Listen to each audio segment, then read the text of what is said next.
কেরানীগঞ্জে gas lighter কারখানায় ভয়াবহ আগুন, বিস্ফোরণে বিধ্বস্ত টিন শেড ঘরের চাল দেয়াল, পাঁচজনের মরদেহ উদ্ধার, স্বজন সহকর্মীদের আর্তনাদ। হামের প্রাদুর্ভাব সারা দেশে, আরও 5 শিশুর মৃত্যু, 30 উপজেলায় টিকাদান শুরু কাল। প্রথমে পাবে 6 থেকে 59 মাস বয়সীরা, উপসর্গ থাকলে দেওয়া হবে ভিটামিন এ। নিরবচ্ছিন্ন জ্বালানি সরবরাহ চান ব্যবসায়ীরা, প্রধানমন্ত্রীর সঙ্গে বৈঠক। গভীর সমুদ্র বন্দর ও থার্ড টার্মিনাল দ্রুত চালুর পরামর্শ, চীনা ঋণের আশায় সরকার। জুলাই সনদ ইস্যুতে 11 দলীয় ঐক্যের বিক্ষোভ, সংস্কার নিয়ে দলের বিরুদ্ধে মিথ্যাচারের অভিযোগ বিএনপি। পতিত শক্তিকে সুযোগ না দেওয়ার পরামর্শ বিশ্লেষকের।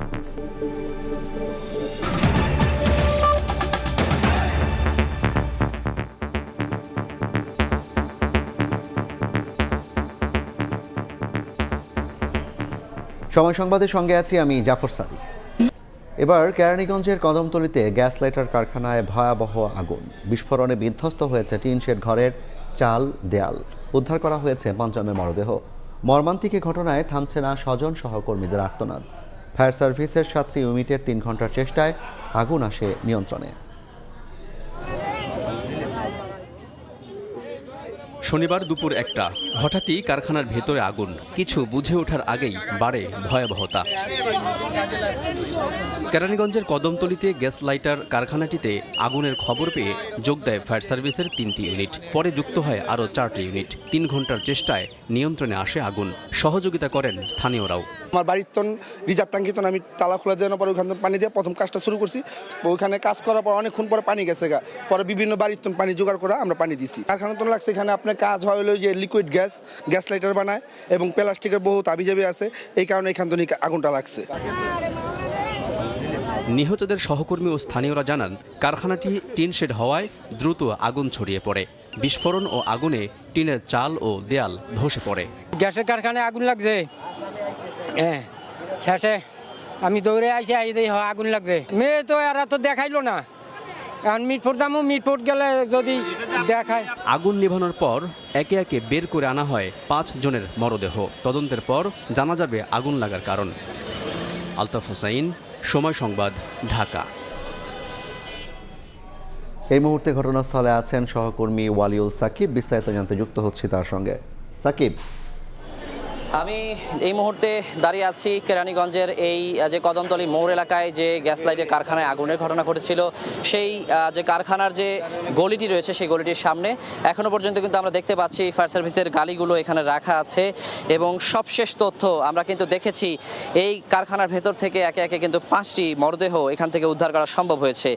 এবং পরবর্তীতে আমরা দেখছিলাম যে এরপরেও কিন্তু যে উদ্ধার প্রক্রিয়া কিংবা খোঁজ করার যে প্রক্রিয়া সেটি চলছিল। ফায়ার সার্ভিসের কর্মীরা চেষ্টা করছিলেন শনাক্ত করার যে এখানে ভেতরে আর কেউ আটকা পড়ে আছেন কিনা, সেটি আমরা কিছুক্ষণ আগে দেখছিলাম। তবে কারখানার যে গ্যাস লাইটের কারখানা হওয়ার কারণে এখানে গ্যাসের যেমন সিলিন্ডার ছিল, পাশাপাশি আমরা দেখছিলাম যে এখানে যে দাহ্য পদার্থ কিন্তু ছিল, সে কারণে এতটা ভয়াবহভাবে এখানে এই কারখানাটি ক্ষতিগ্রস্ত হয়েছে, পুড়েছে, এর সিলিংগুলো ভেঙে পড়েছে আমরা দেখতে পাচ্ছিলাম। এবং ভেতরে যে বিভিন্ন যন্ত্রপাতিগুলো রয়েছে, মালামালগুলো রয়েছে, সেগুলো কিন্তু ছড়িয়ে ছিটিয়ে আছে। এ কারণে কিন্তু পুরো কারখানাটি এখন পর্যন্ত উদ্ধার কাজ চালানো সম্ভব হয়নি এবং পুরো কারখানাটি কিন্তু নিশ্চিত হওয়া যায়নি ঘুরে ঘুরে যে আসলে এখনো পর্যন্ত কোনো মরদেহ এখানে আছে কিনা। সেক্ষেত্রে এই ভারী যে সিলিংগুলো পড়ে আছে এবং যে যন্ত্রাংশগুলো পড়ে আছে, ভারী মালামাল যন্ত্রপাতি, সেগুলো সরানোর পরে কিন্তু আসলে নিশ্চিত হওয়া যাবে যে এখানে আরও কেউ আটকে আছে কিনা। এবং আমি কিছুক্ষণ আগে কিন্তু এখানকার যে কারখানায় যারা কাজ করতেন শ্রমিক, এরকম শ্রমিকের স্বজনদের সঙ্গে কথা বলছিলাম, বিশেষ করে যারা তাদের স্বজনকে এখনো পর্যন্ত খুঁজে পাচ্ছেন না, তারা আমাদেরকে জানিয়েছেন যে এখানে অনেকেই ছিলেন এই আগুনের ঘটনার সময়, অনেকেই কাজ করছিলেন। এবং একটি শিশু শ্রমিক কিন্তু আমরা এখানে পেয়েছি, একটি যে 11 বছরের একটি মেয়ে, কিন্তু সে বলেছে যে আসলে এখানে গ্যাস লাইট তৈরির পর আগুন জ্বলে কিনা সেটি পরীক্ষা করতে গিয়েই কিন্তু এই কারখানাটিতে আগুনের সূত্রপাত ঘটে, এমনটি কিন্তু সেই মেয়েটি দাবি করেছে। তবে আগুন ছড়িয়ে পড়ার পর কিন্তু তারা বলছিলেন তাদের যে কারখানায় আগুন নেভানোর যে যন্ত্রপাতি ছিল সেগুলো দিয়ে কিন্তু সেই আগুনটি আর নেভানো সম্ভব হয়নি। আগুনটি কিন্তু দ্রুত সময়ের মধ্যে ছড়িয়ে পড়ে এবং তারপরে আসলে ভেতরে আটকে থাকা যে যেভাবে পেরেছেন তারা বেরিয়ে আসার চেষ্টা করেছেন, নিজের জীবন নিয়ে কিন্তু আসলে এখান থেকে বেঁচে ফেরার চেষ্টা করেছেন। তো সেই সময়ে আসলে আগুন এত দ্রুত সময়ের মধ্যে ছড়িয়ে পড়ে যে বেশিরভাগ শ্রমিক কিংবা এখানকার কর্মকর্তা কর্মচারী বেরিয়ে আসতে পারলেও অনেকেই কিন্তু এখান থেকে আর বেরিয়ে আসতে পারেননি। তো সে কারণেই কিন্তু আমরা দেখেছি যে এই আগুনে কিন্তু এখন পর্যন্ত 5 জনের যে মৃত্যুর ঘটনা ঘটেছে। এখন আমি একটু দেখানোর চেষ্টা করছি যে এই গলিটি দিয়ে প্রধান সড়ক থেকে বেশ কিছুটা ভেতরে কিন্তু এই কারখানাটি অবস্থিত। আমরা একটু সেই কারখানাটিতে আসলে একটু দেখানোর চেষ্টা করব যে এই মুহূর্তে কি অবস্থা রয়েছে। তবে এই আগুনের এত ঘন্টা পরেও কিন্তু এখনো পর্যন্ত এখানে উৎসুক জনতার ভিড় রয়েছে। আশেপাশের যারা মানুষ রয়েছেন স্থানীয় বাসিন্দা তারাও কিন্তু আসলে এখানে এসে ভিড় করছেন। আর পাশাপাশি আমি যেমনটি বলছিলাম কারখানায় কর্মরত শ্রমিকদের যে স্বজনরা যারা এখানে এসেছেন তারা কিন্তু এখনো পর্যন্ত অনিশ্চয়তায় এবং উৎকণ্ঠায় সময় পার করছেন। তারা কিন্তু নিশ্চিত হতে পারছেন না যে আসলে তার পরিবারের যে ঘনিষ্ঠ যে স্বজন অথবা তার নিকটাত্মীয় যে আসলে এখনো পর্যন্ত জীবিত আছে না মারা গেছে সেটি কিন্তু তারা নিশ্চিত হতে পারছেন না। কারণ যারা হচ্ছে যে 5টি মরদেহ উদ্ধার হতে আমরা দেখেছি সেই 5টি মরদেহ কিন্তু কোনোভাবেই শনাক্ত করা সম্ভব হয়নি। তবে ফায়ার সার্ভিসের যারা কর্মকর্তা রয়েছেন তারা আমাদেরকে জানিয়েছেন, যদিও আনুষ্ঠানিকভাবে আসলে ফায়ার সার্ভিসের পক্ষ থেকে কিন্তু এখনো আমাদেরকে এই তথ্যগুলো জানানো হয়নি, তারপরও আসলে আমরা যে তথ্য পেয়েছি এখানকার কর্মরত ফায়ার সার্ভিসের কর্মীদের কাছ থেকে তারা কিন্তু বলেছেন যে এই কারখানায় মোট কতজন কাজ করত এবং কতজন শ্রমিক ছিল সেটি কিন্তু তারা তালিকা পেয়েছেন। তবে সেই তালিকাটি আসলে মিলিয়ে দেখা এবং সেই তালিকা অনুযায়ী আসলে কারা নিহত হয়েছেন মৃত্যুবরণ করছেন সেটি কিন্তু নিশ্চিত হওয়া সম্ভব হচ্ছে না। সেক্ষেত্রে আমরা যেটি বুঝতে পারছি যে এখান থেকে এই মরদেহগুলো এখানকার খুব কাছাকাছি অবস্থায় জায়গায় যে স্যার সলিমুল্লাহ মেডিকেল কলেজ হাসপাতাল রয়েছে মিডফোর্ট স্থানীয়ভাবে যাকে বলা হয় সেখানে কিন্তু এই মরদেহগুলো পাঠানো হয়েছে। এখন একমাত্র কিন্তু যে ডিএনএ পরীক্ষার মাধ্যমে কিন্তু এই মরদেহগুলো শনাক্ত করা সম্ভব এবং সেই প্রক্রিয়াটি হয়তো খুব দ্রুত সময়ের মধ্যে শুরু করবেন যারা আসলে চিকিৎসক কিংবা যারা প্রশাসনের রয়েছেন দায়িত্বপ্রাপ্ত। তো সেই জায়গা থেকে আসলে বলা যায় এ কারণেই কিন্তু মানুষের মধ্যে যে অনিশ্চয়তা এবং যে উৎকণ্ঠা সেটি রয়ে গেছে। কারণ আসলে অনেকেই হয়তো তাদের ফোন নিয়ে বের হতে পারেননি, বিশেষ করে যারা এখানে তাদের স্বজনের কিংবা পরিবারের সদস্যের খোঁজ করছেন তারা কিন্তু আর ফোনে তাদের স্বজনদের খুঁজে পাচ্ছেন না। সেক্ষেত্রে কিন্তু কেউ যদি জীবিত অবস্থায় বেরিয়েও থাকেন, মোবাইল ফোন হারিয়ে ফেলে থাকেন, সেক্ষেত্রে কিন্তু নিশ্চিত হওয়া সম্ভব হচ্ছে না যে আসলে তারা জীবিত আছেন নাকি আসলে এখন পর্যন্ত আসলে তাদের মরদেহই উদ্ধার করা হয়েছে। কারণ কিছুক্ষণ আগে যেমন আমি একজনের সঙ্গে কথা বলছিলাম, একজন শিশু শ্রমিকের মা তিনি কিন্তু বলছিলেন যে তারা যখন আগুনের খবর এখানে পেয়েছেন তারা কিন্তু তিনি এবং তার যে স্বামী দ্রুত সময়ের মধ্যে কিন্তু তারা ছুটে এসেছেন, যে বাবা মা মিলে কিন্তু মেয়েটিকে খোঁজ করছিলেন হন্যে হয়ে এবং তারা একটা অনিশ্চয়তার মধ্যে ছিলেন। তারা ভাবছিলেন হয়তো তাদের যে কন্যা সন্তানটি রয়েছে সে হয়তো বা ইতোমধ্যে মারা গেছে, এমন দুশ্চিন্তার মধ্যে কিন্তু তারা ছিলেন। কিন্তু পরবর্তীতে তারা খোঁজ পেয়েছেন যে তাদের মেয়ে জীবিত অবস্থায় এই কারখানা থেকে বেরিয়ে যেতে সক্ষম হন এবং তারপরে কিন্তু তার মেয়েকে বাসায় তারা খুঁজে পান। তো সেই জন্যই আমি বলছিলাম যে কেউ যদি জীবিত অবস্থায় এখান থেকে বেরোয় যেও থাকেন কিন্তু কোনো ধরনের যোগাযোগ স্থাপন করে না থাকতে পারেন, সেক্ষেত্রেও কিন্তু স্বজনদের ধরে নিতে হবে যে হয়তো বা তার স্বজন মারা গেছেন। তবে আমি ভেতরে আসলে আমরা প্রবেশ করার চেষ্টা করেছি কারখানাটিতে, এখন কিন্তু আর কাউকে ভেতরে প্রবেশ করতে দেয়া হচ্ছে না। বিশেষ করে যে উৎসুক জনতা এবং যে সাধারণ মানুষের যে অপ্রয়োজনে মানুষ ভিড় করছে সে কারণেই আমরা দেখতে পাচ্ছি যে এখানে এই কারখানার যে প্রবেশ পথগুলো এবং প্রধান সড়ক সেটি কিন্তু আসলে প্রধান ফটক এবং যে পাশের যে গলি দিয়ে ঢোকার যে জায়গা সেটি কিন্তু বন্ধ করে দেওয়া হয়েছে। আমরা কিছুক্ষণ আগে কিন্তু ভেতরে প্রবেশ করে দেখছিলাম ভেতরে কিন্তু একেবারে যে পোড়া ধ্বংসস্তূপ ছাই পড়ে আছে এবং পুরো কারখানাটি কিন্তু ভেঙে এখানে টুকরো টুকরো অবস্থায় ছড়িয়ে ছিটিয়ে আছে।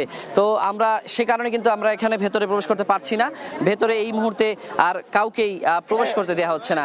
আমি একটু ঘটনার সূত্রপাত সম্পর্কে যদি ধারণা দেওয়ার চেষ্টা করি, যদিও আগুনের যে সূত্রপাত সম্পর্কে স্পষ্ট এবং নিশ্চিত কোনো ধারণা পাওয়া যায়নি, তবে এখান থেকে জীবিত অবস্থায় বেঁচে ফেরা এক শিশু শ্রমিকের বরাতে আমরা বলতে পারি যে এখানে গ্যাস লাইটের যে আগুন পরীক্ষার যে একটি কার্যক্রম, সেখান থেকেই কিন্তু আগুনটি ছড়িয়ে পড়ে এবং প্রথম যে ফায়ার সার্ভিস আগুনের তথ্য পায় সেটি হচ্ছে 1:11 দিকে।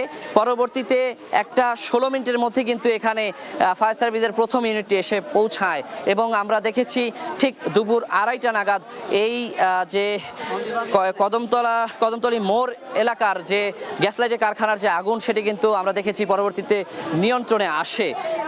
কিন্তু এই যে 1.5 ঘন্টা কিংবা তারও কিছু বেশি সময় ধরে যে জ্বলা আগুন, সেই আগুনে কিন্তু যে অনেকেই যে কারখানার শ্রমিক আটকা পড়েন এবং তার পরিপ্রেক্ষিতেই কিন্তু আমরা দেখেছি যে এখানে এই যে 5টি মরদেহ কিন্তু এখান থেকে উদ্ধার করা সম্ভব হয় এবং যে ফায়ার সার্ভিসের যে 7টি ইউনিটের চেষ্টায় কিন্তু এই আগুনটি নিয়ন্ত্রণে আসে।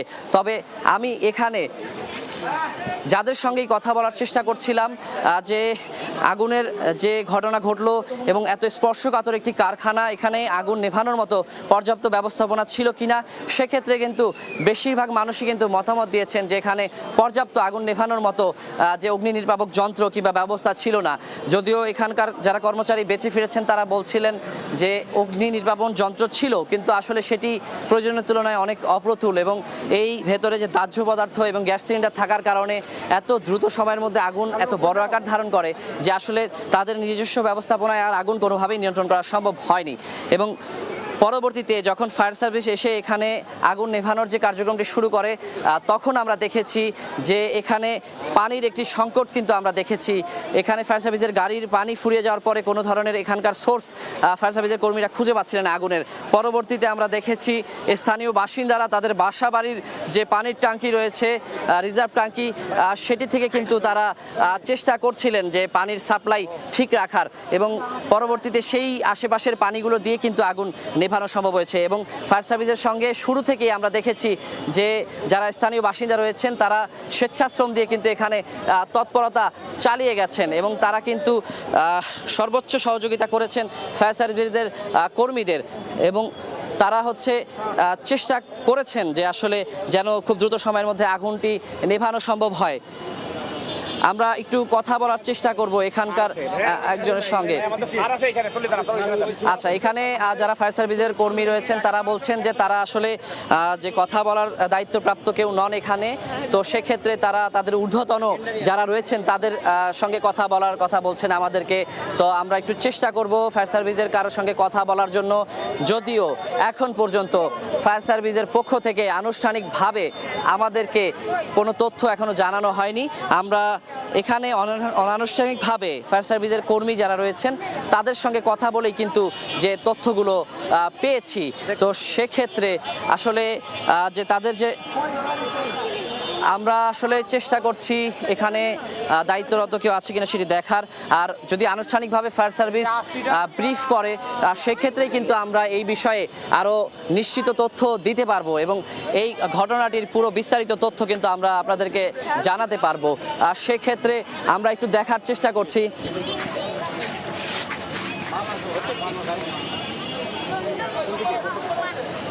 আমরা এই মুহূর্তে কিন্তু আসলে ফায়ার সার্ভিসের যে কথা বলার মতো কোনো কর্মকর্তা ঊর্ধ্বতন কাউকে এখানে খুঁজে পাইনি। আমরা পাওয়া মাত্রই কিন্তু আসলে কথা বলার চেষ্টা করব এবং আনুষ্ঠানিক যদি কোনো ধরনের ব্রিফ ফায়ার সার্ভিসের পক্ষ থেকে করা হয় এবং এই যে ফায়ার সার্ভিসের যে বিস্তারিত আনুষ্ঠানিক যে ব্রিফিং সেটি আমরা পেলে সেক্ষেত্রে কিন্তু আমরা পুরো ঘটনার বিস্তারিত চিত্র আসলে আমরা তুলে ধরতে পারবো। আর যেমনটি আমি বলছিলাম যে এখানে আগুনটি কিন্তু খুব অল্প সময় যে ছড়িয়ে পড়ে এবং আমরা দেখেছি যে এখানে আবাসিক এলাকার মধ্যে কিন্তু এতটা স্পর্শকাতর কারখানা সেটি কিন্তু একেবারেই যে আবাসিক ভবনগুলো রয়েছে, আবাসিক এলাকা, সেখানেই কিন্তু এই যে ঘটনাটি ঘটেছে এবং এই কারখানাটি এখানে স্থাপিত ছিল সেখানে কিন্তু আগুনের যে সূত্রপাত ঘটে এবং সেখান থেকেই কিন্তু আমরা দেখেছি যে এই আগুনটি ছড়িয়ে পড়ে। তো আমরা কিন্তু আসলে এখন পর্যন্ত যে আনুষ্ঠানিক ব্রিফিংয়ের কোনো তথ্য পাইনি, সেক্ষেত্রে ক্ষেত্রে আমরা বিস্তারিত জানতে পারছি না। তবে আমার কাছে সর্বশেষ যে আমি এখানকার যে ফায়ার সার্ভিসের কর্মী এবং যে স্থানীয় বাসিন্দা যারা রয়েছেন এবং ঘটনার প্রত্যক্ষদর্শী এবং এখানে যারা যারা কাজ করেছেন এখানে স্থানীয় বাসিন্দা, আর তাদের সঙ্গেই কিন্তু আমরা আসলে কথা বলে যে তথ্য পেয়েছি সেই তথ্যগুলোই কিন্তু আমরা দেওয়ার চেষ্টা করেছি এখন পর্যন্ত।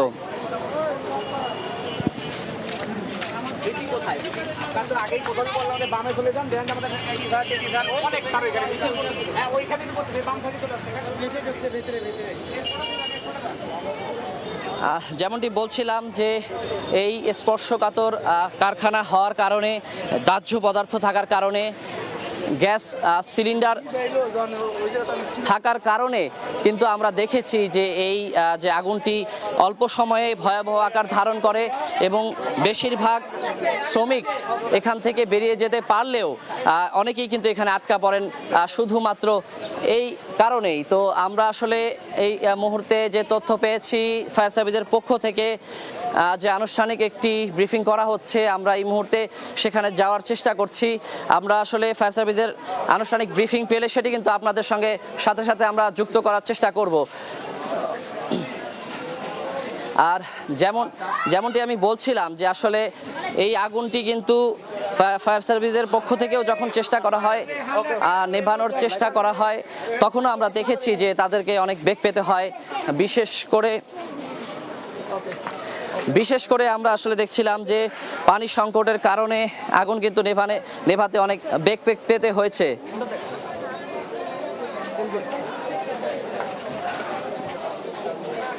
এখানে আমরা কিন্তু দেখতে পাচ্ছি কারখানাটির সামনে কিন্তু এখনো উৎসুক জনতার যে ভিড় এখানে রয়েছে।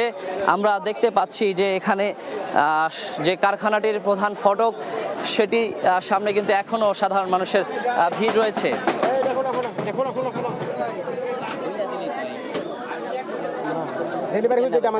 আমাদের বুঝছি অনেক কাজ করতেছে ক্যামেরাম্যান আছে তো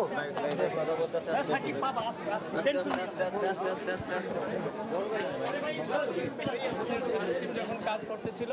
ওই সার্চ টিম সার্চ করার পর আমরা 5টা ডেড বডি রিকভারি করি এখান থেকে। তারা নিশ্চিত যে এই প্রতিষ্ঠানেই হয়তো কাজ করতেছিল, এই প্রতিষ্ঠানের শ্রমিক লেভেলের কেউ হয়তো হবে। আর এখনো পর্যন্ত আমাদের সার্চ টিম ভিতরে কাজ করতেছে। আরও কোনো ডেড বডির সন্ধান পাওয়া এখনও যায় নাই। যদি পাওয়া যায় আমাদের সার্চ টিম কাজ করতেছে, কাজ করলে তারপরে আমরা বোঝা যাবে যে আসলে কোনো ডেড বডি আছে কিনা। অগ্নিকাণ্ডের কারণ কি মনে করছে? আর অগ্নিকাণ্ডের কারণ যেহেতু এখানে গ্যাস লাইটার, আপনারা জানেন গ্যাসের বিষয়টা, তো আমরা এখনও অগ্নিকাণ্ডের কারণ নিশ্চিত বলতে পারবো না, কারণ এই ফ্যাক্টরি বা এই প্রতিষ্ঠানের কোনো প্রতিনিধি বা কোনো লোককে আমরা এখনও পর্যন্ত পাইনি। তো সুতরাং আমরা সে কারণে আমরা বলতে পারতেছি না যে এখনই যে কি কারণে আগুনটা লেগেছে। আমরা এখনও সার্চ করতেছি, আমাদের কার্যক্রম এখনও চলমান। আমাদের এই সার্চের কাজ যখন শেষ হবে এরপর আমরা অগ্নিকাণ্ডের কারণ বা ক্ষয়ক্ষতির পরিমাণ এগুলোর দিক নিয়ে আমরা কাজ করব। আচ্ছা, এই কারখানাটি থেকে ফায়ার সার্ভিসের কোনো অনুমোদন ছিল? আপনি বললেন এই গ্যাস লাইটার দাহ জাতীয় 1 বছর আগেও তো এখানে ঘটনা ঘটেছে। এই ফ্যাক্টরিতে অবশ্য কোনো ঘটনা ঘটে নাই, অন্য জায়গায় ঘটেছে, এর পার্শ্ববর্তী ঘটেছে। তো আমরা যতটুকু জেনেছি এখানে অগ্নি নির্বাপনের কিছু ব্যবস্থা, সামান্য কিছু ব্যবস্থা ছিল, হয়তো ফায়ার এক্সটিংগুইশার, ফায়ার বল এই জাতীয় কিছু, কিন্তু এটার ঝুঁকি অনুযায়ী যেরকম ব্যবস্থা থাকার কথা এরকম অগ্নি নির্বাপন ব্যবস্থা এখানে ছিল না। আচ্ছা, যারা এই যে মরদেহ উদ্ধার করা হলো 5টি, তাদের শনাক্ত করা গেছে কিনা? শনাক্ত না করা হয়ে গেলে তাদের ডিএনএ নমুনা সংগ্রহ করা হবে কিনা? আপনারা জানেন আমরা রেস্কিউ করে থাকি, ফায়ার সার্ভিস সিভিল ডিফেন্সের পক্ষ থেকে অগ্নি নির্বাপন করি, রেস্কিউ করি। আমরা যখনই কোনো ডেড বডি রিকভারি বা রেস্কিউ করে আমাদের কাজ হলো পুলিশের কাছে হস্তান্তর করা। তো আমরা সেটা পুলিশের কাছে হস্তান্তর করেছি। পরবর্তী যে প্রক্রিয়া সেটা পুলিশি প্রক্রিয়া, পুলিশ যা প্রক্রিয়া আছে নিয়ম অনুযায়ী সেই প্রক্রিয়া অনুযায়ী ব্যবস্থা গ্রহণ করা। ভিতরে কি আর কোনো মরদেহ পাওয়ার এরকম কোনো চান্স এখন নাই এখনো পর্যন্ত। আমরা মিসিং এর কেউ আমাদের কাছে কোনো দাবি করে নাই, তারপরেও আমরা আমাদের যে কাজটা সেটা আমরা করতেছি, আমরা সার্চ করতেছি। কাজ করতো কোনো শিশুর মরদেহ বা কয়জন শিশু পাওয়া গেছে না, এরকম এখন ডেড বডি আসলে যখন পুরো বডি যখন পুড়ে যায় তখন আসলে বডি চিহ্নিত করা খুব কঠিন, এটা কি শিশু না প্রাপ্তবয়স্ক। আগুনে পুড়ে বডি একদম ছোট হয়ে যায়। তো এখানেও একই অবস্থা। এটা আসলে পোস্টমর্টম যখন হবে হাসপাতালে তখন তারা বলতে পারবে। যে 5 জন এর মধ্যে নারী রয়েছে কিনা বা পুরুষ শনাক্ত এর মধ্যে নারী আছে, মহিলা আছে, তো এটা বলা মুশকিল আসলে। এখানে নারী পুরুষ সবাই মিলেই কাজ করতো, তো থাকতে পারে। মরদেহগুলোর মধ্যে নারী পুরুষ শনাক্ত করা যায় না। শনাক্ত করা যায়নি, আমরা এটা শনাক্ত করতে পারিনি। কারখানা কর্তৃপক্ষের কাউকে এখনো পর্যন্ত পাওয়া যায় না, কোনো মালিক বা তার কোনো প্রতিনিধি ম্যানেজার কাউকেই আমরা এখনো পর্যন্ত পাইনি। আমরা চেষ্টা করতেছি তাদের সাথে যোগাযোগ করার জন্য, কিন্তু ওদের নাম্বার যেগুলো পাই আমরা ওদের সাথে কথা বলতে চেষ্টা করেছি, কিন্তু কেউ ফোন ধরছে না। আপনি বলছিলেন যে পর্যাপ্ত অগ্নি নির্বাপন ব্যবস্থা ছিল না, এক্ষেত্রে কারখানা মালিক যারা রয়েছে তাদের গাফলতি ছিল কিনা? এটা অবশ্যই একটা প্রতিষ্ঠান যখন করে তখন সেফটি ব্যবস্থা, সিকিউরিটি ব্যবস্থা সবই থাকা উচিত। অবশ্যই আমি মনে করব এটা মালিক পক্ষের গাফিলতি আছে অবশ্যই। আর আমাদের পক্ষ থেকে আমরা এই প্রতিষ্ঠানে, আমি যতটুকু জানি এই প্রতিষ্ঠানে আমরা নোটিশ দিয়েছি এবং তাদেরকে বারবার পরামর্শ দেওয়া হয়েছে যে অগ্নি নির্বাপন ব্যবস্থা যেটা নিয়ম অনুযায়ী ফায়ার সেফটি প্ল্যান সহ অগ্নি নির্বাপনের পূর্ণাঙ্গ ব্যবস্থা রাখার জন্য। ধন্যবাদ। আর কোনো প্রশ্ন আছে? অসংখ্য ধন্যবাদ।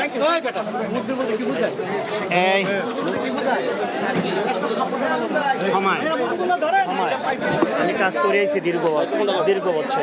যেমনটি শুনছিলেন যে এখানে ফায়ার সার্ভিসের আনুষ্ঠানিক যে ব্রিফিংয়ের কথা আমরা বলছিলাম সেটি কিন্তু আসলে এখানে হয়েছে এবং ফায়ার সার্ভিসের যে ঊর্ধ্বতন কর্মকর্তা তিনি আমাদেরকে যে সর্বশেষ তথ্য দিয়েছেন আনুষ্ঠানিকভাবে। এখন পর্যন্ত 5টি মরদেহ কিন্তু এই যে ঘটনায় পাওয়া গেছে এবং আগুন লাগার মূল কারণ কিন্তু তারা এখনো নিশ্চিত নন। তারা বলছেন বিষয়টি তদন্ত করতে হবে এবং তারা বলছেন আগুন নেভানোর মতো ব্যবস্থা এখানে থাকলেও সেটি একেবারেই পর্যাপ্ত ছিল না এবং এই কারখানার মালিক কিংবা কারখানার যে ঊর্ধ্বতন কোনো কর্মকর্তাকে কিন্তু তারা এখানে পাননি এবং তাদের যে সার্চ সেটি কিন্তু এখনো চলমান রয়েছে বলে তিনি আমাদেরকে জানিয়েছেন এবং পরবর্তীতে আসলে যদি কোনো মরদেহ পাওয়া যায় সেটি কিন্তু আমরা জানাতে পারবো। এই ছিল আমার কাছে এখন পর্যন্ত এই কেরানীগঞ্জের কদমতলী মোড় এলাকার যে গ্যাস লাইট কারখানার আগুনের সবশেষ খবর। সরাসরি যুক্ত ছিলাম কেরানীগঞ্জ থেকে। সারা দেশে ছড়িয়ে পড়েছে হামের প্রাদুর্ভাব। উপসর্গ নিয়ে একদিনে আরও 5 শিশুর মৃত্যু হয়েছে। আক্রান্ত হচ্ছে 6 মাসের কম বয়সীরাও। এ নিয়ে উৎকণ্ঠায় রয়েছেন অভিভাবকরা। এমন পরিস্থিতিতে ঝুঁকিপূর্ণ 30 জেলায় টিকাদান কর্মসূচি শুরু হচ্ছে কাল। সচিবালয় ব্রিফিংয়ে স্বাস্থ্যমন্ত্রী জানান, প্রথমে পাবে 6 থেকে 59 মাস বয়সী শিশু। উপসর্গ থাকলে খাওয়ানো হবে ভিটামিন এ ক্যাপসুল।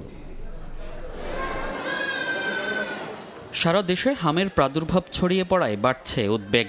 15 মার্চ থেকে এখন পর্যন্ত উপসর্গ নিয়ে হাসপাতালে ভর্তি শিশুর সংখ্যা ছাড়িয়েছে 5000 আর মৃত্যু হয়েছে 94 শিশুর। শনিবারও রাজধানীর হাসপাতালগুলোতে দেখা গেছে রোগীর চাপ। অভিভাবকরা উৎকণ্ঠায় রয়েছেন 6 মাসের কম বয়সী শিশুদের নিয়ে। ডেট 17 তারিখ দিয়েছিল, আমি 17 তারিখে দিয়েছি কিন্তু আমি টিকাগুলো পাইনি। এর জন্য আজকে আমার বাচ্চার অবস্থা অনেকটাই খারাপ। শরীরে বিচি বিচি বের হয়েছে, তো আমরা আর বুঝি নাই কি হয়েছে। জ্বরও ছিল 102, 3 এরকম ছিল। তবে আছে কিছুটা স্বস্তির খবরও। হাসপাতাল থেকে চিকিৎসা নেয়ার পর সুস্থ হয়ে অনেকেই ফিরছে বাড়ি। গত মঙ্গলবার দিন রাতের বেলা ভর্তি হয়েছিলাম, এখন আল্লাহর রহমতে সুস্থ। এখন একটু সুস্থের দিকে আছি, ডাক্তার বলছে যে আজকে ছেড়ে দেওয়া যাবে। রাজধানীর ডিএনসিসি ডেডিকেটেড হাসপাতালে এখনও ভর্তি হামে আক্রান্ত 3 শতাধিক শিশু। এখন পর্যন্ত এই হাসপাতালে মৃত্যু হয়েছে 2 শিশুর। আজকের দিনে আমাদের এখানে 300-র বেশি রোগী ভর্তি আছে। এখন পর্যন্ত আমাদের যে পেশেন্ট ফ্লো আছে সব রোগীরই চিকিৎসা করতে সক্ষম। অধিক হারে সংক্রমণ ঠেকাতে টিকা নেওয়া থাকলেও বয়সসীমার সব শিশুদের টিকা নেয়ার পরামর্শ দিচ্ছেন চিকিৎসকরা। সেই সঙ্গে বলছেন মেনে চলতে হবে মাস্ক পরা সহ অন্যান্য স্বাস্থ্যবিধি। আগের টিকা দেওয়া থাকলেও তাকে দিতে হবে, এটা যেন বাদ না যায়। যার জ্বর হবে, ঠান্ডা কাশি হবে, সে তাকে বের করা উচিত না। আর আমি যদি জানি ওই আপনার জ্বর ঠান্ডা, আমি তার কাছে যাব না। আর মাস্ক পরতে হবে। এদিকে সচিবালয় ব্রিফিংয়ে স্বাস্থ্যমন্ত্রী জানান, রোববার বেশি সংক্রমিত 18 জেলার 30 উপজেলায় শুরু হবে বিশেষ টিকাদান কর্মসূচি। টিকা পাবে 6 মাস থেকে 59 মাস বয়সী শিশুরা। 18টা জেলার অধীনে 30টা উপজেলাকে আমরা হিট করতে চাচ্ছি। এখন ওইখানের মিজেলসের আক্রমণটা বেশি বিদায়। এই পর্যন্ত যত রুগী মিজেলে ভর্তি হয়েছে তার মধ্যে 82% রুগী হইল 5 বছর, মানে 6 মাস থেকে 5 বছরের নিচে। এই ব্র্যাকেটের ভিতরে রুগী 82% এবং এইখানে ডেথটা বেশিও হচ্ছে। সেই কারণে আমরা ফার্স্ট হিটে নিয়েছি, ফার্স্ট কনসিডারেশন নিয়েছি 6 মাস থেকে 59 মাস। হামে আক্রান্ত ও সন্দেহজনকদের ভিটামিন এ ক্যাপসুল খাওয়ানো হবে বলেও জানান স্বাস্থ্যমন্ত্রী। এ সময় হাম প্রতিরোধে আতঙ্কিত না হওয়ার অনুরোধ করেন তিনি। টিকাটা দেওয়া যায়, আমরা দিয়ে যাব। মনির হোসাইন, সময় সংবাদ, ঢাকা। এদিকে সারা দেশেও হামের উপসর্গের সঙ্গে জ্বর, নিউমোনিয়া, ডায়রিয়া ও চোখের সংক্রমণ নিয়ে প্রতিদিন ভর্তি হচ্ছে নতুন রোগী। রাজশাহী মেডিকেলে গত 24 ঘন্টায় হামের উপসর্গ নিয়ে মারা গেছে 3 শিশু। কুষ্টিয়ায় মারা গেছে 1 শিশু। আশঙ্কাজনক হারে বাড়ছে হামের আক্রমণ। প্রতিনিয়ত বাড়ছে হামে আক্রান্ত হয়ে মৃত শিশুর তালিকা। হামের উপসর্গ নিয়ে রাজশাহী মেডিকেল কলেজ হাসপাতালে শনিবার সকাল পর্যন্ত 24 ঘন্টায় মারা গেছে 3 শিশু। এ নিয়ে হাসপাতালটিতে হামের উপসর্গ নিয়ে মারা গেল 38 শিশু। বর্তমানে এই হাসপাতালে হামের উপসর্গ নিয়ে চিকিৎসাধীন 149 জন। এই যে সংক্রমণ, সেটি গ্রাফটা বাড়তির দিকে রয়েছে, এখনো সংক্রমণের হারটা কমে নাই। যে 3 জন মারা গেছে তাদের বয়স যথাক্রমে 2 জনার 5 মাস, 1 জনার 7 মাস। তাদের 2 জনার বাড়ি চাঁপাইনবাবগঞ্জ জেলায়, 1 জনার বাড়ি নাটোর জেলায়। কুষ্টিয়াতেও বাড়ছে হামে আক্রান্ত ও মৃতের সংখ্যা। শনিবার সকাল পর্যন্ত 24 ঘন্টায় কুষ্টিয়া জেনারেল হাসপাতালে হামের উপসর্গ নিয়ে মারা গেছে 1 শিশু। গোপালগঞ্জেও আশঙ্কাজনক হারে বাড়ছে হামে আক্রান্তের সংখ্যা। গত 24 ঘন্টায় জেলার হাসপাতালগুলোতে 27 রোগী হামের উপসর্গ নিয়ে ভর্তি হয়েছেন। আতঙ্কিত না হয়ে সচেতন হওয়ার পরামর্শ চিকিৎসকদের। এদিকে হামের প্রাদুর্ভাব বেড়ে যাওয়ায় মুন্সিগঞ্জ জেনারেল হাসপাতালে হাম কর্নার খোলা হয়েছে। সদর হাসপাতালের পাশাপাশি টঙ্গিবাড়ি, লৌহজং, শ্রীনগর, সিরাজদি খান ও গজারিয়া উপজেলা স্বাস্থ্য কমপ্লেক্সেও প্রতিদিন হামের রোগী ভর্তি হচ্ছে। পর্যাপ্ত পুষ্টিকর খাবারের ব্যবস্থা করতে হবে। পর্যাপ্ত হাইড্রেশন বা তরল জাতীয় খাবার আমাদের নিশ্চিত করতে হবে এবং চিকিৎসকের সাথে অতি দ্রুত পরামর্শ করার জন্য আমাদের পক্ষ থেকে সাজেশন রইল। সারা দেশের মতো রংপুরেও বাড়ছে হামের প্রাদুর্ভাব। রংপুর মেডিকেল কলেজ হাসপাতালে হাম আক্রান্ত শিশুদের জন্য আলাদা ওয়ার্ড এবং এনআইসিইউ সহ সব ধরনের ব্যবস্থা করেছে কর্তৃপক্ষ। মনিরুজ্জামান প্রান্ত, সময় সংবাদ।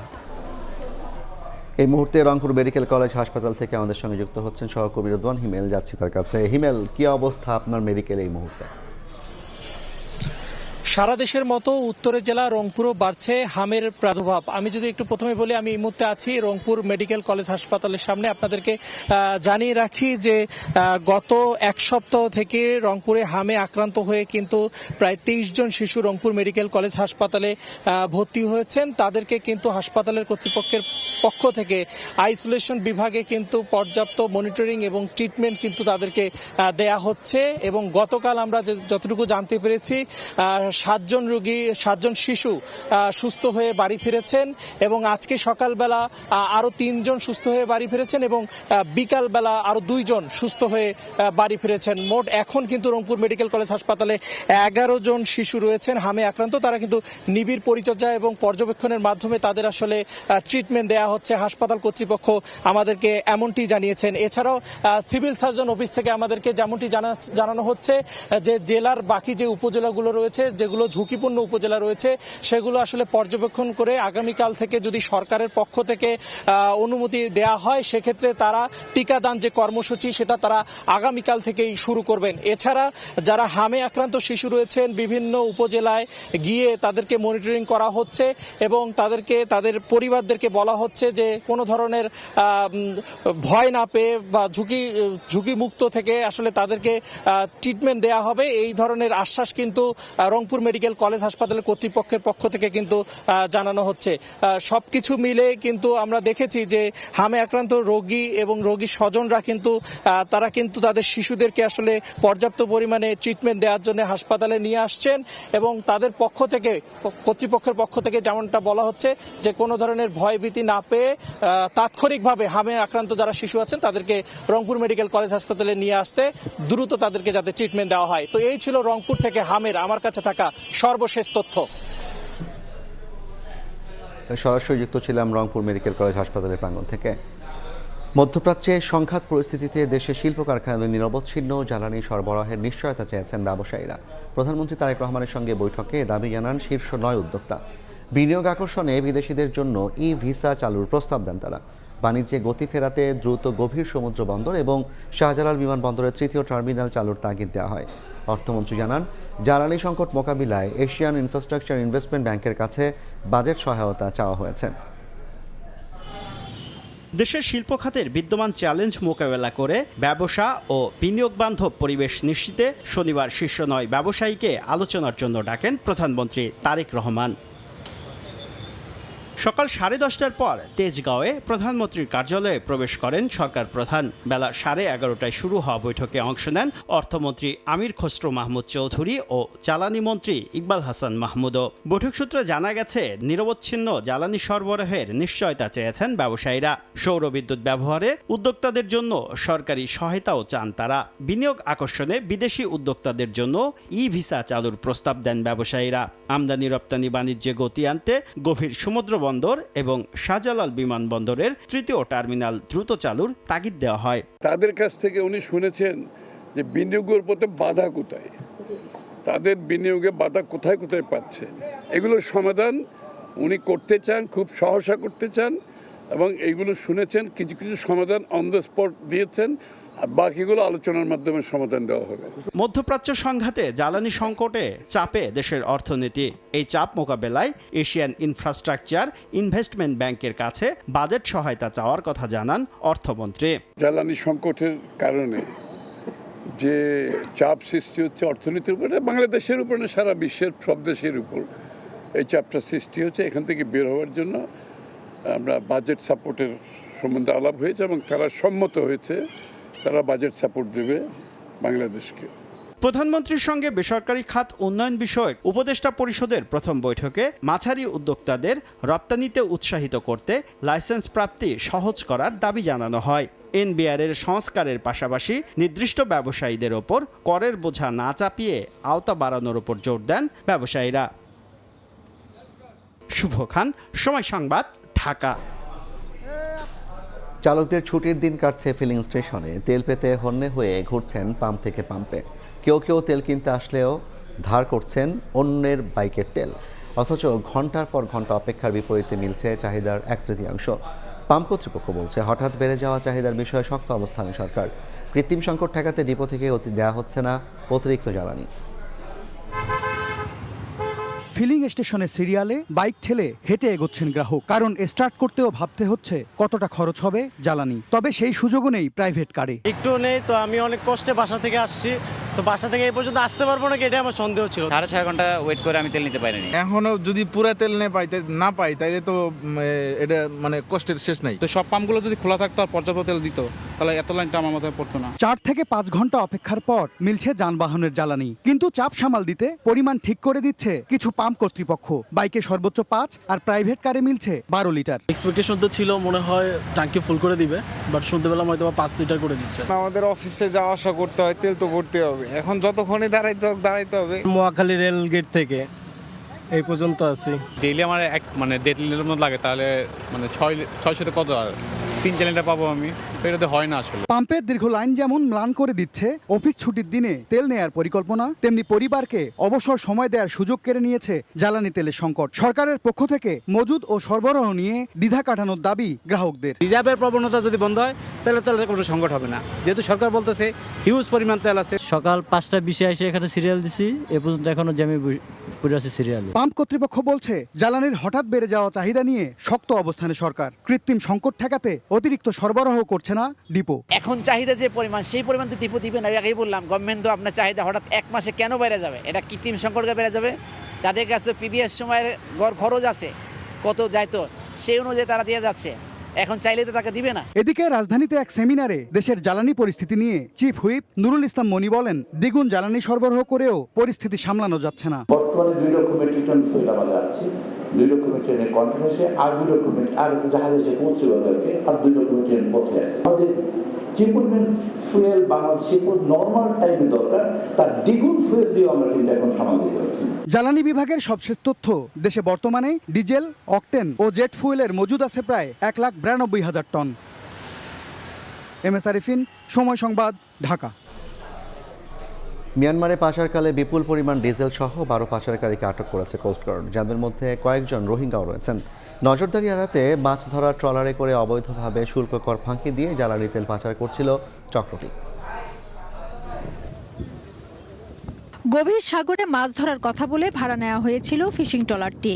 দৈনিক ৩,০০০ টাকা করে দেওয়ার কথা ছিল জেলেদের, সঙ্গে ছিল বেশ কয়েকজন রোহিঙ্গারাও। শুক্রবার নগরীর ফিশারিঘাট থেকে বেশ কয়েকটি জ্বালানি তেলের ড্রাম ট্রলারে উঠিয়ে তা এক জায়গায় পৌঁছে দেওয়ার কথা জানানো হয় জেলেদের। ডিজেল এগুলা পার্টি কার সাথে ভাড়া দিচ্ছে আমি আর বলতে পারি না। আমাকে বলছে তুমি ওখানে যাও, আমাকে বলতেছে যে মাছ মারার জন্য ডাকতেছে, আমরা ফিশারিঘাট থেকে আসতেছি আর মাইমা থেকে তেল নিষাদে এগুলো আমি জানি না। শনিবার সকালে গোপন সংবাদের ভিত্তিতে কোস্টগার্ড আউটপোস্ট বহির্নঙ্গর এলাকায় একটি বিশেষ অভিযান চালায়। এই সময় সন্দেহজনক একটি বোর্ডে তল্লাশি চালিয়ে অবৈধভাবে শুল্ক কর ফাঁকি দিয়ে মিয়ানমারে পাচারের সময় প্রায় 6,24,000 টাকার 6,000 লিটার ডিজেল, 6টি গ্যাস সিলিন্ডার, নগদ অর্থ, বোটসহ 12 জনকে আটক করা হয়। এর মধ্যে 8 জন রোহিঙ্গা রয়েছে। বোটটি ব্যবহার করে 2 শতাধিক মানুষকে মালয়েশিয়ায় পাচারের পরিকল্পনা ছিল বলে স্বীকার করে আটককৃতরা। পাচারকালে ব্যবহৃত বোটসহ 4 জন বাঙালি ও 8 জন রোহিঙ্গা পাচারকারীকে আটক করা হয়। জব্দকৃত ডিজেল, গ্যাস সিলিন্ডার, পাচার কাজে ব্যবহৃত বোট ও আটককৃত পাচারকারীদের পরবর্তী আইনানুগ ব্যবস্থা গ্রহণের কার্যক্রম প্রক্রিয়াধীন রয়েছে। এর আগে 2 এপ্রিল চট্টগ্রাম বন্দর, নৌবাহিনী ও কোস্টগার্ডের যৌথ অভিযানে সদরঘাট এলাকায় একটি ট্যাঙ্কার জাহাজ থেকে অবৈধভাবে মজুত করা 37,000 লিটার জব্দ করা হয়। ফেদুসলিপি, সময় সংবাদ, চট্টগ্রাম। জুলাই সনদ ও গণভোটের রায় বাস্তবায়নের দাবিতে জাতীয় মসজিদ বাইতুল মোকাররম প্রাঙ্গণে সমাবেশ করছে 11 দলীয় ঐক্য। এই মুহূর্তে সেখানে আছেন সহকর্মী শফিক মুন্সি। বিস্তারিত জানতে সরাসরি যাচ্ছি তার কাছে। শফিক,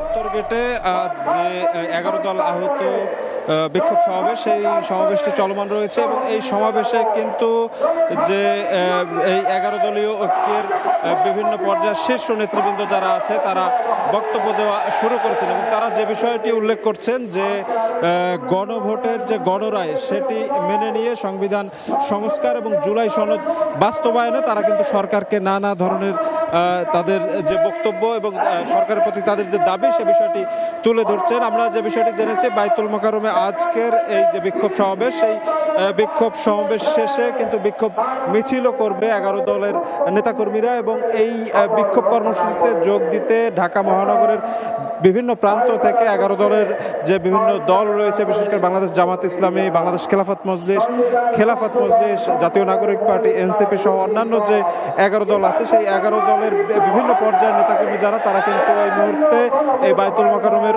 উত্তর গেটে তারা জড়ো হয়েছেন এবং আজকের এই যে সমাবেশ চলমান রয়েছে সেই সমাবেশের পর তারা এখান থেকে বিক্ষোভ মিছিল নিয়ে নাইটেঙ্গেল মোড় হয়ে কাকরাইল পর্যন্ত তারা যাবেন এবং একই সাথে তারা আজ যে বিষয়টি সরকারের প্রতি খুব জোরালোভাবে দাবি জানাচ্ছেন সেটি হচ্ছে যে অভ্যুত্থানের মাধ্যমে বর্তমান বাংলাদেশ এবং বর্তমান বাংলাদেশের সংসদ সদস্যরা নির্বাচিত হয়েছে, সেই অভ্যুত্থানের চেতনা সমুন্নত রাখার জন্য সংবিধানের প্রয়োজনীয় সংস্কার এবং জুলাই সনদ বাস্তবায়নের জন্য তারা সরকারের প্রতি দাবি জানাচ্ছেন এবং সেই দাবির পক্ষে কিন্তু বিভিন্ন যুক্তি তুলে ধরছেন 11 দলীয় যে ঐক্যের শীর্ষ নেতৃবৃন্দ যারা আছেন তারা। এবং আমরা যে বিষয়টি জেনেছি যে বাংলাদেশ জামাত ইসলামের নায়েবে আমির এটিএম আজহারুল ইসলাম তিনি আজকে এই অনুষ্ঠানে প্রধান অতিথির বক্তব্য প্রদান করবেন এবং তার আগে কিন্তু বিভিন্ন যে 11 দলীয় ঐক্যের নেতৃবৃন্দ তারা বক্তব্য দিচ্ছেন এবং তারা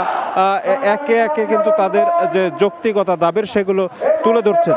তারা যে বিষয়টি উল্লেখ করছেন যে সংসদে একাধিকবার এই বিষয়টি সরকারের নজরে আনার চেষ্টা করেছেন তারা এবং একটি পর্যায়ে যখন তারা দেখেছে যে সরকার সংসদে তাদের যে দাবিগুলো সেই দাবিগুলো উপেক্ষা করছে, বিশেষ করে জুলাই সনদ এবং গণরায় যেটি গণভোটের মাধ্যমে হয়েছে সেই বিষয় মানার জায়গাটিতে সরকার নেই, তখনই তারা আজকের মতো এই কর্মসূচি অর্থাৎ রাজপথের কর্মসূচি দিতে বাধ্য হয়েছে এবং সরকার যদি দ্রুতই জুলাই সনদ বাস্তবায়ন এবং একই সাথে গণভোটের গণরায় মেনে না নেওয়ার কোনো উদ্যোগ নেয় তবে কিন্তু তাদের এই যে কর্মসূচি রাজপথের সরকারের কর্মসূচি, সেই কর্মসূচির ধারাবাহিকতা সামনের দিকে আরও বৃহত্তর এবং বড় পরিসরে যাবে বলেই আমরা জেনেছি। তো এই ছিল আমার কাছে বাইতুল মোকাররমের উত্তর গেট থেকে আজকে যে 11 দলীয় ঐক্য আহত যে বিক্ষোভ সমাবেশ সে ব্যাপারে সর্বশেষ খবর। 11 দলীয় ঐক্যের বিক্ষোভ সমাবেশের খবর জানছিলাম বাইতুল মোকাররম প্রাঙ্গণ থেকে। সংস্কার ইস্যুতে বিএনপির বিরুদ্ধে মিথ্যাচারের অভিযোগ করেছেন দলটির মহাসচিব মির্জা ফখরুল ইসলাম আলমগীর। আর জুলাই সনদ বাস্তবায়নের সঙ্গে গণভোটের কোনো সম্পর্ক নেই বলে জানিয়েছেন আইনমন্ত্রী মোহাম্মদ আসাদুজ্জামান। আর হুইপ রুহুল কুদ্দুস তালুকদার দুলু বলেছেন, সংবিধান সমুন্নত রেখে সব সংস্কার করতে চায় সরকার। রাজধানীর জাতীয় প্রেস ক্লাবে নাটোর জেলা সাংবাদিক সমিতির অনুষ্ঠানে কথা বলেন জাতীয় সংসদের হুইপ রুহুল কুদ্দুস তালুকদার দুলু। বলেন, সংবিধান সমুন্নত রেখে সব সংস্কার করতে চায় সরকার। ফ্যাসিস্ট যেন ফেরার সুযোগ না পায় তা মাথায় রাখতে হবে বিরোধীদের।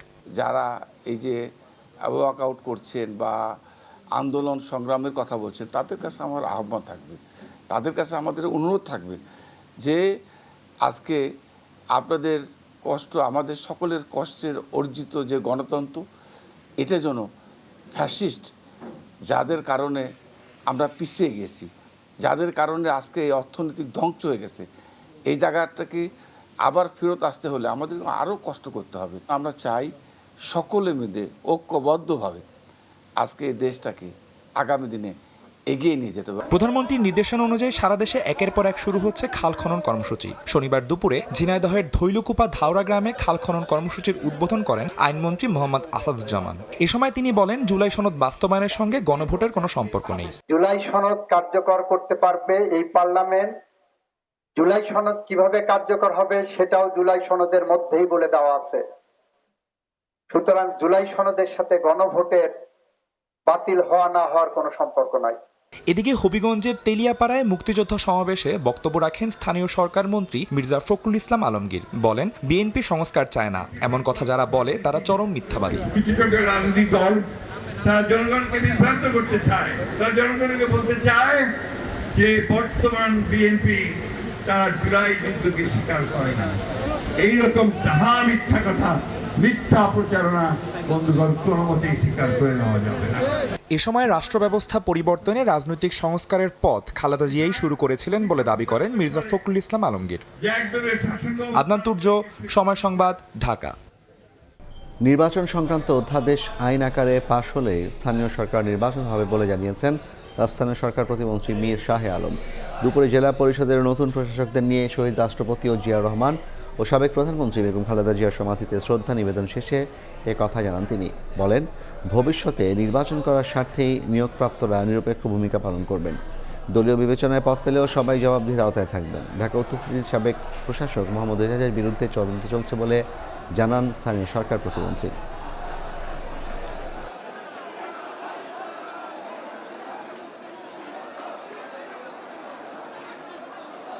অধ্যাদেশটি অন্তর্বর্তীকালীন সরকার নির্বাচন বাতিল, প্রশাসক নিয়োগ এবং দলীয় প্রতীকে নির্বাচনে না হওয়ার যে অধ্যাদেশটি জারি করেছিল সেটি অলরেডি বিশেষ কমিটির যাচাই বাছাইয়ের মাধ্যমে বৃহস্পতিবার পার্লামেন্টে ওটি আইন আকারে উত্থাপনের জন্য মাননীয় সংসদ সদস্যরা সর্বসম্মতির কারণে ভোটের মাধ্যমে এটি আমাদের মন্ত্রণালয়ে প্রেরণ করেছেন।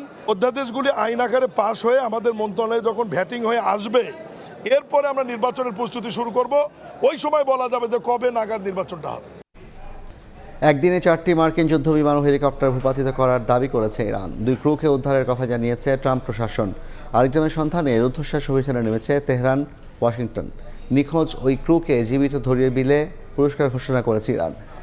এদিকে ইসরায়েলে হামলা অব্যাহত রেখেছে ইরান। তেহরানও বৈরুতে একযোগে হামলা চালিয়ে যাচ্ছে নেতানিয়াহু বাহিনী। যুক্তরাষ্ট্র 48 ঘন্টার যুদ্ধবিরতির প্রস্তাব দিলেও ইরান তা প্রত্যাখ্যান করেছে বলে দাবি গণমাধ্যমের। শুক্রবার স্থানীয় সময় রাত থেকেই ইসরায়েলের মধ্যাঞ্চল সহ বিভিন্ন স্থানে হামলা অব্যাহত রেখেছে ইরান। ইসরায়েলি সংবাদ মাধ্যম জানায়, ইরানের ক্ষেপণাস্ত্রের আঘাতে রোশ হাইয়িন এলাকার একটি অ্যাপার্টমেন্টে আগুন ধরে যায়। এছাড়া ভবন এবং বেশ কিছু রাস্তা ক্ষতিগ্রস্ত হয়েছে। গিভাতাইম, বীরশেবা ও শিল্পাঞ্চল নেঘেবকেও লক্ষ্যবস্তু বানানো হয়। যুক্তরাষ্ট্রের A-10 মডেলের একটি যুদ্ধবিমান ভূপাতিত করারও দাবি করেছে ইরান। CBS নিউজ জানায়, ইরানে বিধ্বস্ত হওয়া মার্কিন F-15 উদ্ধার অভিযানে অংশ নিয়েছিল এই যুদ্ধবিমানটি। পরে সেটিও হামলার শিকার হয়। এমনকি উদ্ধার কাজে যাওয়া মার্কিন বাহিনীর দুটি ব্ল্যাক হক হেলিকপ্টারও ধ্বংসের দাবি করেছে তেহরান। ভূপাতিত করা বিমানের এক নিখোঁজ পাইলটকে খুঁজে বের করতে $৬৬,১০০ পুরস্কারের ঘোষণা দিয়েছে ইরানি প্রশাসন। মার্কিন বাহিনীও তাদেরকে খুঁজতে উদ্ধার অভিযান চালাচ্ছে। অন্যদিকে ইস্পাহানে একটি মার্কিন ড্রোন গুলি করে ভূপাতিতের দাবি করেছে ইরান। দেশটির হামলার জবাবে তেহরান, কারাজে এবং কুজেস্তান প্রদেশে হামলা চালায় ইসরায়েল। মানবাধিকার সংস্থার দাবি, ইরান লক্ষ্য করে একদিনে ২০০-র বেশি হামলা চালিয়েছে ওয়াশিংটন ও তেল আবিব। এছাড়া লেবাননেও চলছে আগ্রাসন।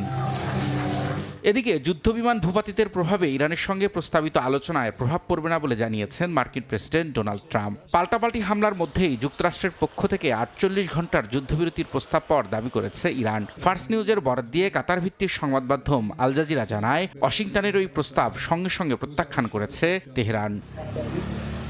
রবিউল ইসলাম আওলাদ, সময় সংবাদ। সন্ধ্যায় মালদ্বীপ থেকে দেশে ফিরছে অনূর্ধ্ব-20 সাফ জয়ী বাংলাদেশ দল। বিমানবন্দরে ফুটবলারদের দেয়া হবে সংবর্ধনা। দলকে বরণ করে নিতে হযরত শাহজালাল আন্তর্জাতিক বিমানবন্দর থেকে ছাদখোলা বাসে শোভাযাত্রার ব্যবস্থা করেছে বাংলাদেশ ফুটবল ফেডারেশন। বিমানবন্দর থেকে শুরু হয়ে হাতিরঝিলের এমপি থিয়েটারে শেষ হবে এই শোভাযাত্রা। মালদ্বীপে ইতিহাস গড়েছে বাংলাদেশ অনূর্ধ্ব-20 ফুটবল দল। ভারতকে হারিয়ে জিতেছে সাফের ব্যাক টু ব্যাক শিরোপা। বয়সভিত্তিক পর্যায়ে বরাবরই বাংলাদেশের ফলাফল ঈর্ষণীয়। সাফের নারী পুরুষ দুই বিভাগেই আছে সাফল্য। তবে গেল কিছুদিন নারী দল আন্তর্জাতিক পর্যায়ে সাফল্য পেলেও কিছুটা পিছিয়ে ছিল ছেলেরা। এই শিরোপা স্বস্তির সঙ্গে নতুন সম্ভাবনার দুয়ার খুলে দিল। এবারে সাফ ঘিরে দীর্ঘ পরিকল্পনা করে বাফুফে। যশোরে চলেছে লম্বা ক্যাম্প। ইংল্যান্ড থেকে আনা হয় নতুন কোচ। যুক্তরাষ্ট্র প্রবাসী দুই ভাই রোনান ও ডেকলান সুলিভানের অন্তর্ভুক্তি ভিন্ন মাত্রা যোগ করে দলে। অপরাজিত চ্যাম্পিয়ন হওয়ায় এরই মধ্যে শিরোপা জয়ী দলের জন্য আর্থিক পুরস্কারের ঘোষণা দিয়েছেন যুব ও ক্রীড়া প্রতিমন্ত্রী। আমরা খেলোয়াড়দেরকে বরণ করার জন্য অপেক্ষা রয়েছি। ইনশাল্লাহ আমরা এয়ারপোর্টে গিয়ে আমাদের এই বীর সন্তানদেরকে আমরা ইনশাল্লাহ বর্ণাঢ্যভাবে তাদেরকে রিসিভ করব। নারী সাফ জয় করে দেশে ফেরা দল এর আগে দুবার পেয়েছে ছাদখোলা বাসে সংবর্ধনা। এবার যুব দলের জন্য একই ব্যবস্থা করেছে বাফুফে। সাফ অনূর্ধ্ব-20 চ্যাম্পিয়নশিপ জয়ী দলকে বরণ করে নিতে হযরত শাহজালাল আন্তর্জাতিক বিমানবন্দর থেকে ছাদখোলা বাসে শোভাযাত্রার ব্যবস্থা করা হয়েছে। এই শোভাযাত্রা বিমানবন্দর থেকে শুরু হয়ে হাতিরঝিলের অ্যাম্ফি থিয়েটারে শেষ হবে। সেখানেই চ্যাম্পিয়ন দলকে আনুষ্ঠানিক সংবর্ধনা দেয়া হবে। সাজিদ মুস্তাহিদ, সময় সংবাদ। এই মুহূর্তে কল্যাণপুর বিআরটিসি বাস ডিপোতে আছেন রিপোর্টার ফাহিম ইসলাম। সেখানেই প্রস্তুত হচ্ছে সাফ শিরোপা জয়ীদের জন্য ছাদখোলা বাস। সরাসরি যাচ্ছি তার কাছে। ফাহিম, কি চলছে এখন? চ্যাম্পিয়ন দলকে আসলে রাজস্বিকভাবে বরণ করে নেওয়ার কর্মযজ্ঞ, শেষ মুহূর্তের কর্মযজ্ঞ চলছে কল্যাণপুর যেই বিআরটিসির বাস বাস ডিপোতে। সেখানে আসলে যেই বাসটি আসলে চ্যাম্পিয়ন দলকে নিয়ে পুরো ঢাকা শহর প্যারেড করবে, চ্যাম্পিয়ন প্যারেড করবে, সেই বাসটিকে শেষ মুহূর্তের ঘষে মুজে প্রস্তুত করা হচ্ছে। আসলে এই বাসটিতে করে গেল কিছুদিন আগেই কিন্তু নারী ফুটসাল দল কিন্তু আসলে এই বাসটিতে করে চ্যাম্পিয়ন প্যারেড করেছিল। এখন সেখানে আসলে সেই বাসটিতে করে এবার অনূর্ধ্ব-20 দল চ্যাম্পিয়ন প্যারেড করবে।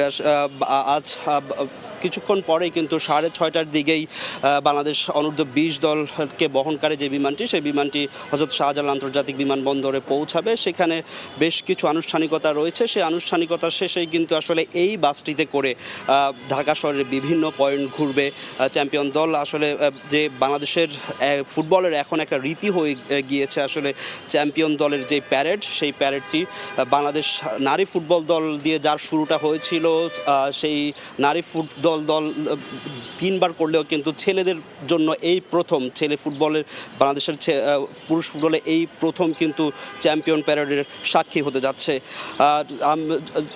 বিমানবন্দর থেকে বিভিন্ন পয়েন্ট ঘুরে যে হাতিরঝিলের যে এমপি থিয়েটার, সেই এমপি থিয়েটারে পৌঁছাবে বাসটি। সেখানে বেশ কিছু আনুষ্ঠানিকতা রয়েছে বাংলাদেশ ফুটবল ফেডারেশনের পক্ষ থেকে। সেই আনুষ্ঠানিকতা শেষ করে আসলে বাংলাদেশের যেই তাদেরকে আসলে একদিন বাংলাদেশ ফুটবল ফেডারেশনের অর্থায়নে একটি হোটেলে রাখা হবে এবং সেখান থেকে আসলে আগামীকাল থেকে যে যার যার গন্তব্যে পৌঁছে যাবে। তো ছাদখোলা বাসের বাংলাদেশ অনূর্ধ্ব-20 দলের যেই প্রস্তুতি, সেই প্রস্তুতি নিয়ে কল্যাণপুর থেকে এই ছিল আমার কাছে সবশেষ খবর। সরাসরি যুক্ত ছিলাম কল্যাণপুর বিআরটিসি বাস ডিপো থেকে। এ পর্যায়ের শীর্ষ সংবাদগুলো জানিয়ে দিচ্ছে আরেকবার। কেরানীগঞ্জে গ্যাস লাইটার কারখানায় ভয়াবহ আগুন, বিস্ফোরণে বিধ্বস্ত টিন শেড ঘরের চাল দেয়াল। 5 জনের মরদেহ উদ্ধার, স্বজন সহকর্মীদের আর্তনাদ। হামের প্রাদুর্ভাব সারা দেশে, আরও 5 শিশুর মৃত্যু, 30টি উপজেলায় টিকাদান শুরু কাল। প্রথমে পাবে 6 থেকে 59 মাস বয়সীরা, উপসর্গ থাকলে দেওয়া হবে ভিটামিন এ। এবং নিরবচ্ছিন্ন জ্বালানি সরবরাহ চান ব্যবসায়ীরা, প্রধানমন্ত্রীর সঙ্গে বৈঠক, দ্রুত গভীর সমুদ্র বন্দর ও 3rd টার্মিনাল চালুর তাগিদ। সংকট মোকাবিলায় চীনা ঋণের আশা।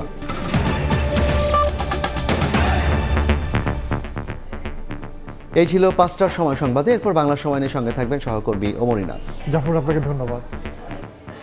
বাংলা সময় নিয়ে আসছি কিছুক্ষণ পর, সঙ্গে থাকুন সময়ে।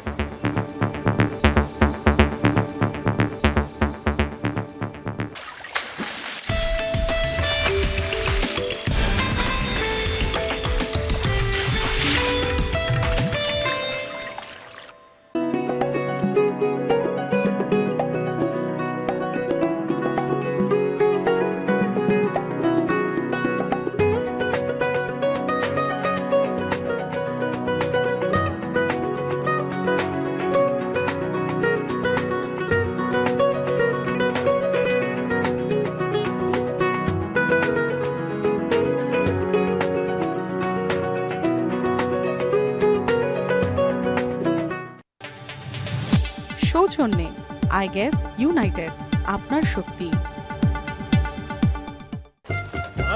সিলিন্ডার পাঠিয়ে দিন। Quality check. আইগ্যাস ইউনাইটেড ফ্যাক্টরি থেকে সব চেক করে সিল দিয়ে দেয়। পিওর কোয়ালিটির গ্যাস দেয়, নীল রঙের আগুন, তাই রান্না হয় দ্রুত, পাত্রও কালো হয় না, আর আপনি থাকুন নিশ্চিন্তে।